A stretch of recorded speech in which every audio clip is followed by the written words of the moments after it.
Di lereng Gunung Merapi, tersembunyi sebuah desa kecil bernama Cangkringan. Masyarakat desa hidup bersahaja, bertani, dan berternak untuk memenuhi kebutuhan hidup. Namun, di balik ketenangan desa tersebut, terdapat sebuah kisah nyata yang selalu menjadi peringatan bagi para penduduk, terutama mengenai bahaya pesugihan. Jalan pintas menuju kekayaan yang menyertai kutukan besar. Pada tahun 1994, di desa Cangkringan, hiduplah seorang pria sebut saja Pak Surya. Ia dikenal sebagai sosok yang jujur dan pekerja keras, tetapi hidupnya selalu pas-pasan. Bersama istrinya, Bu Sulastri, dan ketiga anak mereka, Dimas, Lintang, dan si bungsu Intan, mereka tinggal di sebuah rumah kecil yang sederhana. Pak Surya bekerja sebagai petani dan kuli serabutan. Sementara Bu Sulastri membantu dengan berjualan di pasar, meski penghasilan mereka tidak pernah cukup untuk hidup nyaman. Pak Surya sering merenung, melihat ke sekelilingnya.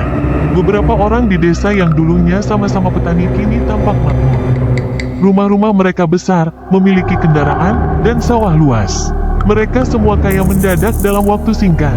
Kecurigaan mulai muncul di benak Pak Surya ketika mendengar desas-desus bahwa beberapa dari mereka menggunakan jalan pintas, pesugihan. Pesugihan adalah sebuah praktik gaib yang sudah dikenal di tanah Jawa. Orang yang melakukan pesugihan akan membuat perjanjian dengan makhluk gaib, meminta kekayaan dalam waktu singkat. Namun, imbalannya adalah tumbal, nyawa manusia, seringkali dari keluarga terdekat, sebagai harga yang harus dibayar.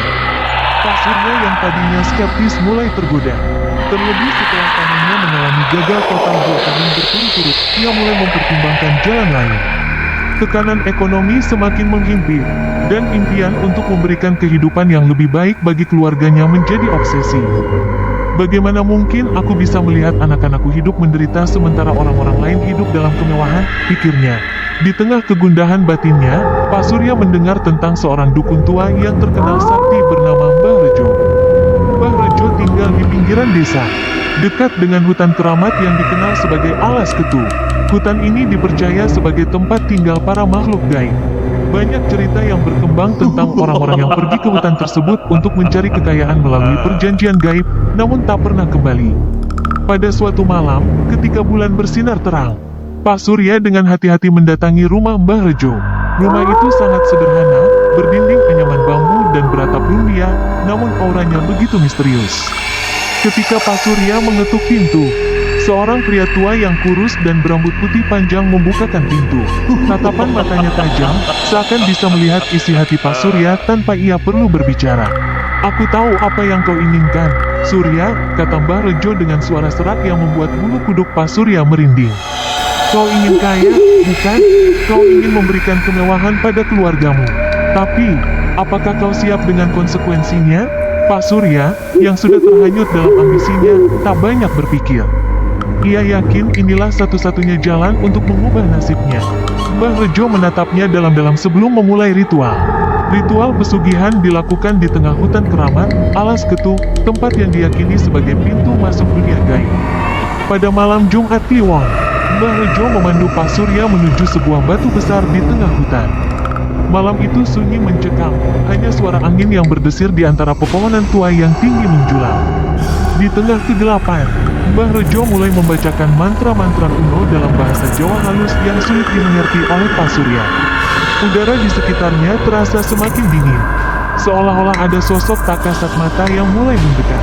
Tiba-tiba, suara langkah kaki terdengar di sekitar mereka, namun tak ada siapapun yang tampak.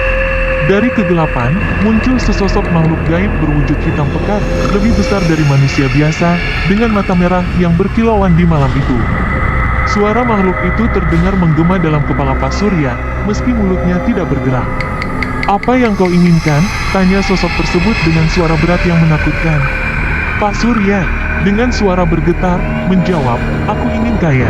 Aku ingin keluargaku hidup berkecukupan." Makhluk itu mengangguk, namun tidak memberikan jawaban langsung. Ia hanya menyodorkan sebuah perjanjian tak kasat mata yang terasa memenuhi udara malam. Mbah Rejo lalu menjelaskan bahwa pesugihan ini akan membawa kekayaan yang tak terbayangkan. Tetapi harus ada tumbal, nyawa anggota keluarga Pak Surya yang paling disayangi. Tanpa berpikir panjang, Pak Surya menyetujui. Kecintaannya pada kekayaan dan kemewahan telah menutupi akal sehatnya. Malam itu, perjanjian dibuat. Sebuah tanda gaib muncul di lengan Pak Surya, sebagai simbol kontraknya dengan makhluk gaib tersebut.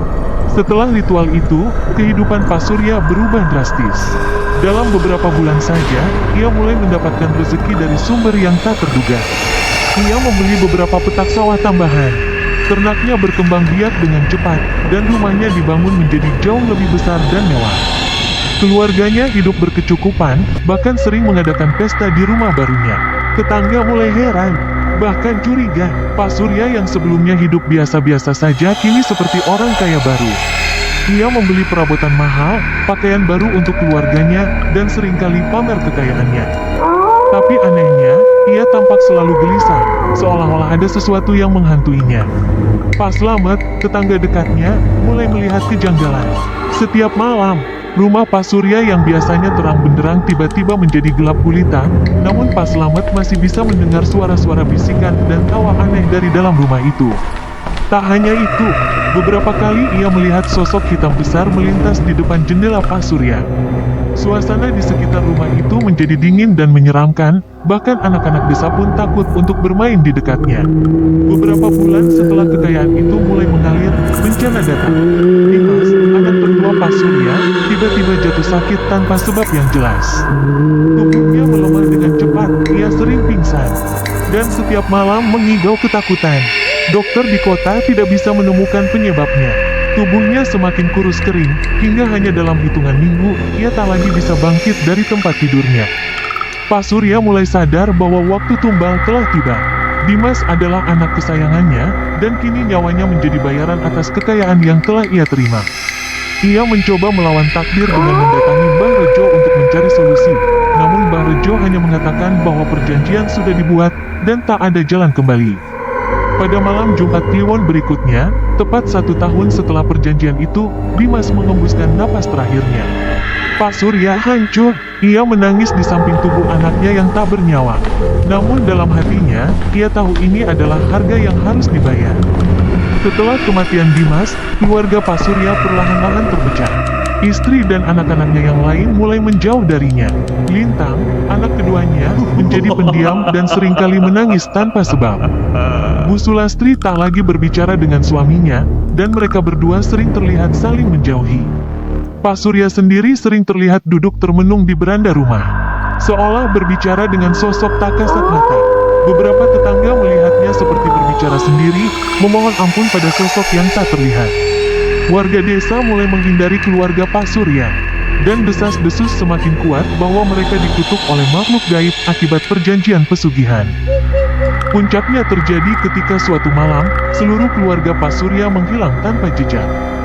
Tetangga yang kebetulan lewat malam itu mengaku mendengar suara tangisan dan teriakan dari dalam rumah Pak Surya. Namun ketika pagi tiba, rumah itu kosong. Pintu rumah terbuka lebar, tapi tak ada satupun tanda kehidupan. Warga desa yang berani masuk mendapati rumah itu berantakan, namun tidak ada tanda-tanda keberadaan keluarga Pak Surya. Sejak saat itu, rumah besar yang dibangun dari hasil pesugihan tersebut dibiarkan kosong dan rusak. Tidak ada yang berani mendekati rumah itu, terutama pada malam hari. Konon, suara tawa anak kecil dan bisikan aneh masih terdengar dari dalam rumah tersebut, seolah arwah Dimas belum pergi. Kisah Pak Surya menjadi cerita kelam di desa Cangkringan. Kisahnya mengingatkan masyarakat tentang bahayanya jalan pintas menuju kekayaan melalui pesugihan.